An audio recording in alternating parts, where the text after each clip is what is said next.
we're on. Hi guys, really quick update.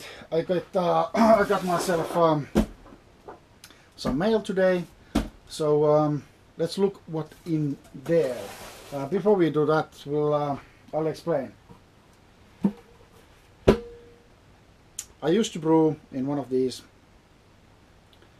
I don't know if you can see it in the camera, probably not, but there's some fermentation gunk or krausening there, and it seems that I cannot get it off.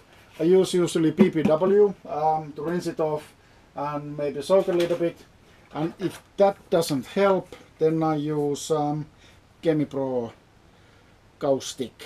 So this is kind of already a little bit more heavy duty stuff, but for some reason this time around it didn't help.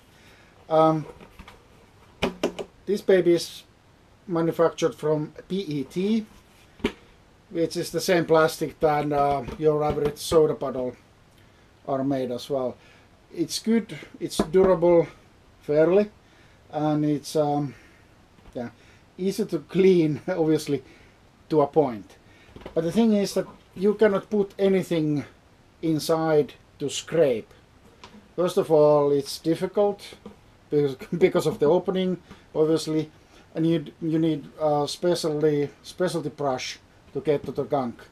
But the problem is that PET plastic is very soft, so you will most likely scratch it, and the scratch is kind of an excellent place for any bacteria or anything to hide out when you are cleaning your bottle and sanitizing it.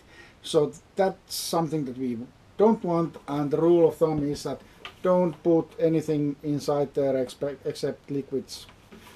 So yeah, so maybe this has gone to the end of its life cycle, maybe, I don't know, but I kind of lost my nerves.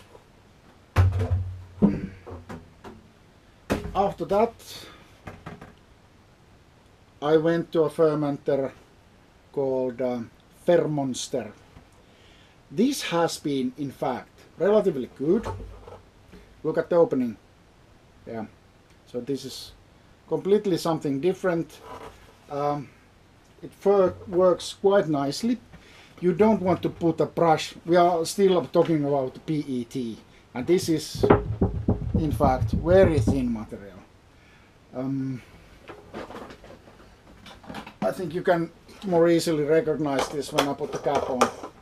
So when you look at the online sales photographs on your local brewery shop, it usually looks like this with the red cap. So it's a FerMonster, 27 liters, or was it 6.5 gallons or 6 or so. Anywho, fairly good. You can put your hand inside and help. You don't still want to put a brush inside, but you can a little bit help with your fingers to get the gunk loose, or maybe a soft sponge or rag, microfiber rag or something. I have done several brews with this. Fairly satisfied. This I don't like, that it's so somehow vulnerable, and the bottom is filled with scrapes because it's difficult to carry. There's no handles, so sometimes I push it on the floor and it will totally scrape the bottom. Yeah. Like I said, this is fairly good.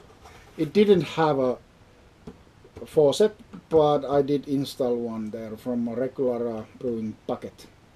Obviously, I started with the buckets as everybody else, I think. But now, let's open this one. So I haven't even opened this.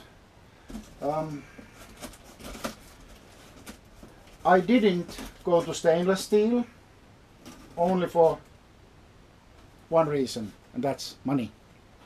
I don't want to spend that money on basically a stainless steel bucket. They are way too expensive. SS Brewtech fermenting bucket sent from Sweden to Finland, which is the nearest place I can buy it. It's about 300 euros. Now compare that to the Bulldog brewer which I have, that's 400 euros. So yeah, I know SS Brewtech build quality is excellent, but still, I mean, I can do a lot with 300 euros. I know. So this is let's say one step towards the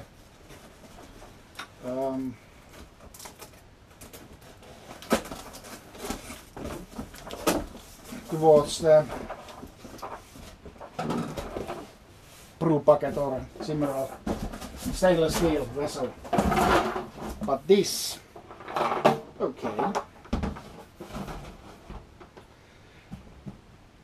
it's the Speidel vessel. This is made of HDPE, so this is heavy duty, so it doesn't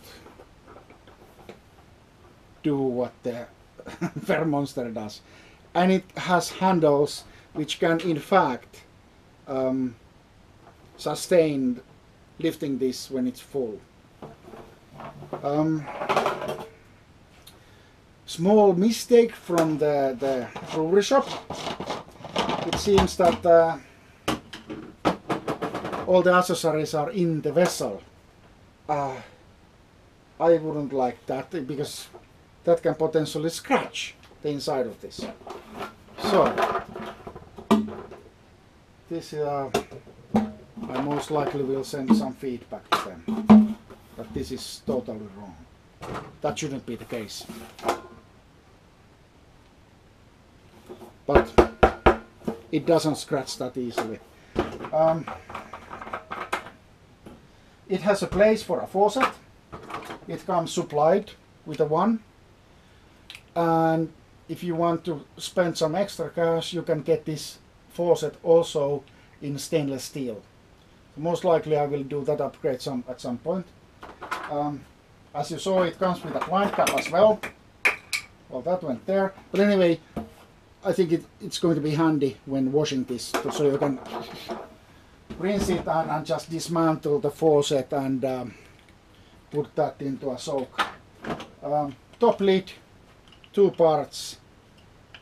I don't know yet why. It has a nice gasket, comes off rather easily, which is good for cleaning and such. Yeah. So yeah, and then you just screw that there.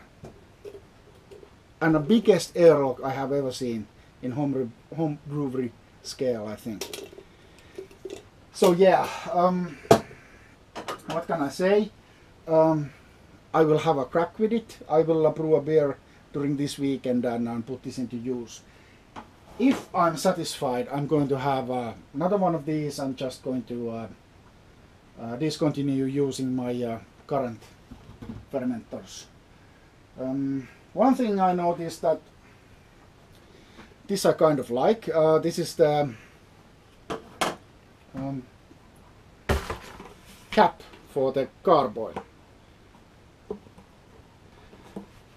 You can put a regular airlock to one and let's say a temp sensor to another one if you have a thermal well, or you can also try to do transfer from primary to keg or to a secondary without having any oxidation going on if you use a siphoning pipe from the other one here and put a HEPA filter to another one and just blow there, or use CO2 tank and blow some CO2, then it's basically the pressure will force the beer out from the racking cane and you can get it racked to another vessel.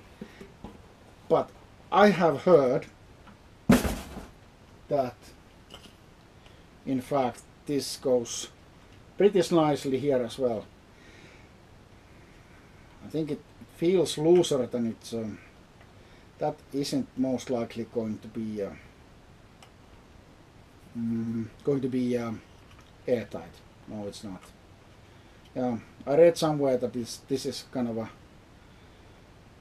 tip for the Speidel vessel, but at least with my cap it's not going to work because this is obviously not going to be airtight. That's that. I can't wait to start using this. So luckily it's going to happen next weekend. I'm starting to prepare my yeast starter today and I'm taking it from there. Okay. Be safe. Any comments, questions, please put them down below. Thank you.